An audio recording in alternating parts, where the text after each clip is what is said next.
and the factory management will be how they import. And I can't remember another factory. We have about 4 factories that are doing agriculture. I was with Mr. Jeru for a milk. There was a milk project. Oh, sorry. Tunashirikiana na factory za Kirinyaga na Embu, alafu tunafanya pia kazi na Rainforest Alliance.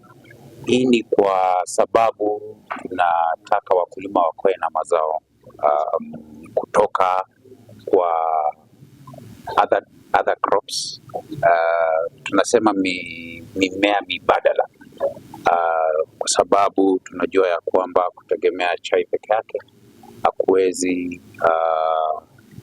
it cannot satisfy all the needs that our farmers have. We come up with multi-stakeholder platform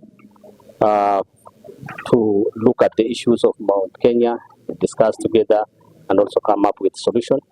And the other pathway at the fourth, which is the fourth one, is the resilience pathway.